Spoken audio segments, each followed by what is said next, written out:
کھلنے کا فیصلہ کیا۔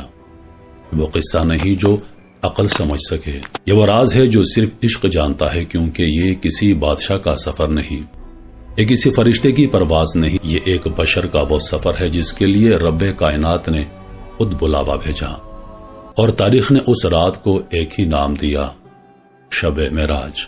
یہ سفر کسی روشنی میں شروع نہیں ہوا تھا، یہ آغاز کسی خوشی، کسی فتح یا کسی جشن کا نتیجہ نہیں تھا، بلکہ یہ وہ وقت تھا کہ محمد رسول اللہ زندگی کے سب سے بھاری لمحوں سے گزر رہے تھے، جب دکھ ایک نہیں کئی شکلوں میں سامنے کھڑا تھا، اور ہر دکھ دل پر وزن بن کر اتر رہا تھا۔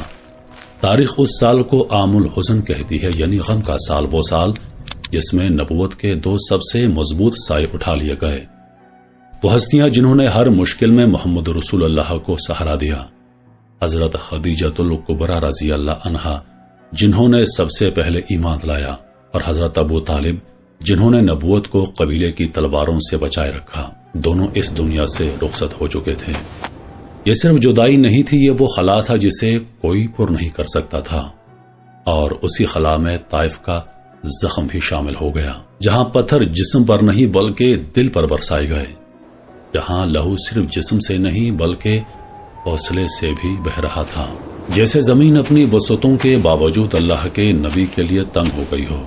اور پھر ایک رات حتیم کعبہ خاموش، چادر میں لپٹی وہ ہستی جو دن کو امت کے بوجھ اٹھاتی، اب رات کو تنہا تھی، کوئی آواز نہیں، کوئی شکوہ نہیں، بس ایک خاموش دعا جو عرش تک جا رہی تھی۔ کائنات نے شاید یہ سمجھ لیا کہ یہ داستان اب اپنے اختتام کو پہنچ گئی ہے، لیکن کائنات نہیں جانتی تھی کہ جب زمین جواب دینا چھوڑ دیتی ہے تو آسمان خود بولنے لگتا ہے۔ یہ تسلی کی رات نہیں تھی کہ کوئی فرشتہ آ کر صرف دلاسا دے، یہ ملاقات کی رات تھی، یہ بلاوے کی رات تھی، یہ وہ لمحہ تھا جب رب کائنات نے اپنے محبوب کو اپنے پاس بلانے کا فیصلہ کیا۔ رات کا ایک حصہ گزر چکا تھا کہ اچانک فضا بدلی، کعبہ کی چھت شق ہوئی، اور زمین نے وہ منظر دیکھا جو اس سے پہلے کبھی نہیں دیکھا گیا تھا۔ فرشتوں کے سردار جبریل امین علیہ السلام وقار، نور اور ہیبت کے ساتھ زمین پر اتر آئے۔ یہ کوئی معمول کی آمد نہیں تھی، یہ اعلان تھا کہ اب وہ ہونے والا ہے جو نہ عقل کی حد سے ہے اور نہ وقت کے پیمانے میں۔ جبرائیل امین علیہ السلام محمد رسول اللہ کو زمزم کے قریب لے گئے، وہاں جہاں صدیوں سے برکت بہتی ہے، اور وہاں وہ عمل ہوا جسے انسان الفاظ میں قید نہیں کر سکتا۔ شق صدر، دل کو نکالا گیا تاکہ دل کو ہی بلند کیا جا سکے، آب زمزم سے دھویا گیا تاکہ زمین کی تھکن اتر جائے، اور ایمان و حکمت سے بھرا ہوا نور اس دل میں بھر دیا گیا جو آسمانوں کا سفر کرنے والا تھا۔ یہ کسی زخم کا مرہم نہیں تھا، یہ دل کو اس قابل بنانا تھا کہ وہ اللہ کی تجلیات کا سامنا کر سکے۔ یہ تیاری تھی دیدار کے لیے۔ جب یہ مرحلہ مکمل ہو گیا تو سواری پیش کی گئی، ایک ایسی مخلوق جو زمین کی نہیں بلکہ رفتار نور کی نمائندہ تھی، وہ راق سفید چمکتا ہوا جس کی آنکھوں میں بھی شعور تھا۔ جب محمد رسول اللہ سوار ہونے لگے تو براق کا جسم لرز اٹھا، خوف سے نہیں بلکہ عظمت سے، اور جبرائیل علیہ السلام نے وہ جملہ کہا جس نے براق کو بھی خاموش کر دیا کہ آج تک تیرے اوپر محمد رسول اللہ سے زیادہ معزز کوئی سوار نہیں ہوا۔ اور پھر زمین پیچھے رہ گئی، مکہ کے پہاڑ، ریت کے میدان سب دھند میں بدل گئے۔ یہ سفر قدموں کا نہیں تھا، یہ نظر کا سفر تھا، اور پلک جھپکتے ہی مسجد اقصی سامنے تھی۔ یہاں فضا بدلی ہوئی تھی، یہ انبیاء کی سرزمین تھی، اور آج یہ سرزمین ایک فیصلہ کن لمحہ دیکھنے والی تھی۔ جب محمد رسول اللہ اندر داخل ہوئے تو صفیں لگی ہوئی تھیں، آدم علیہ السلام سے لے کر عیسیٰ علیہ السلام تک تمام انبیاء منتظر تھے، اور جیسے ہی محمد رسول اللہ آگے بڑھے، امامت کا فیصلہ خود بخود ہو گیا۔ تمام انبیاء نے آپ علیہ السلام کے پیچھے سجدہ کیا۔ یہ اعلان تھا کہ یہاں نبوت مکمل ہو چکی ہے۔ جب مسجد اقصی میں وہ نماز مکمل ہو گئی جس میں زمانے کے سارے نبی ایک ہی صف میں کھڑے تھے، تو یہ صرف عبادت نہیں تھی، یہ اعلان تھا کہ نبوت کی قیادت اب ایک ہی ہستی کے پاس ہے، اور وہ ہستی محمد مصطفیٰ صلی اللہ علیہ وآلہ وسلم ہے۔ یہاں زمین کا سفر ختم ہو گیا، اب وہ مرحلہ شروع ہونے والا تھا جسے انسان نے کبھی نہیں دیکھا، اور جس کا تصور بھی عقل کی گرفت سے باہر ہے۔